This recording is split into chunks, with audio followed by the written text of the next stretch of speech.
Hello, this is Cynthia Geisler back with Membership 101. In my last video, I just introduced myself and said I was going to help you get one membership ad a day at your golf club or wherever you're selling memberships. I mentioned attrition in my last video and I didn't really get to go over it, so I want to go over attrition in length before we move on to selling. um, so what is attrition in the golf business? This is really good if you're going to go on an interview and you've always wanted to work at a golf club and you haven't discussed this yet. So besides being the number that I told you last time, so I used that you get a job and they tell you this month we need 6 golf memberships. Well, what does that mean? So that probably means that 6 people resigned 30 days prior. So they put in a 30-day notice to resign from the club.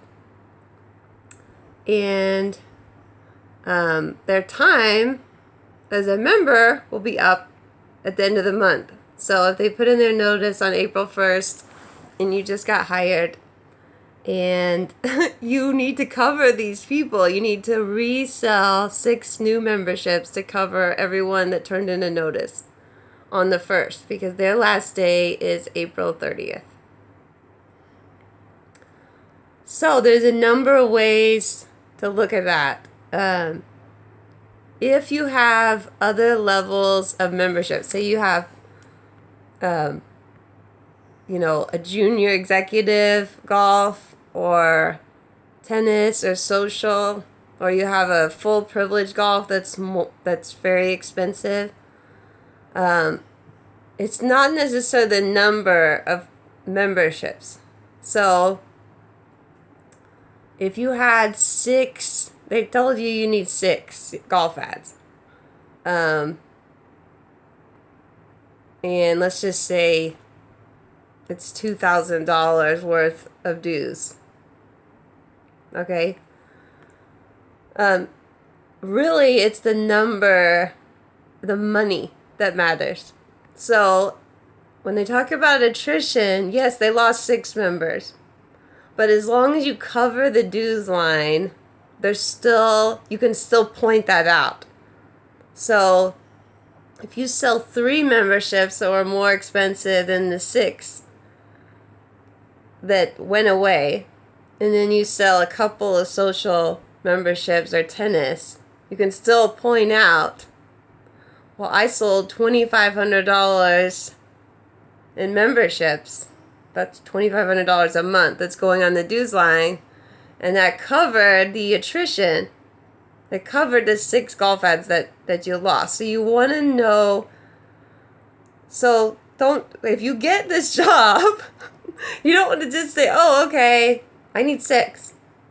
No, you need to find out how much each one was worth, especially if you're brand new, and they're going to be looking for all of this. So make sure that you're asking all the right questions, especially your first month and second month. So say, well, can you tell me exactly how much they were paying? And if not, can you show me where to look that up? Or can you send me that report? Because I need to have all those reports and categories. So once you know what category that left, so if 6 out of the same category left, then you just multiply the dues that month times 6 and figure out how much money you need to bring in to cover that loss. So anyways, that's clear as mud. It's really easy, especially when you get in there. They're going to, you'll have a list of everything that you can sell, and the phone will start ringing because it's spring And so, if you sell 2 tennis and 4 golf and 5 social, you're probably going to cover the 6 golfers that left. So anyways, just make sure you're looking at the dues line and the dues dollar amount and not just the number of people that left. And especially if they're giving you a special to run. So it can work the opposite way, where they're like, well, she's new, so the next 10 calls you make, we're going to let you, so these people can join at $250 a month instead of $300. Well, in that case, you can't just sell 6 that they told you need. You're going to have to sell 7 or 8 to make up the dues line loss, because you're going to go in there at the end of the month and go, guess what? I covered the attrition. I sold all 6 that you told me to sell that left, the bodies. And they'll be like, well, it doesn't really work like that. And you'll be crushed. So make sure that you don't get your feelings hurt when they give you a special. Because that doesn't cover the revenue that was lost at that month. So anyways, don't forget to hit like and share if you know anyone in the business. And I will talk to you soon. Thanks. Bye.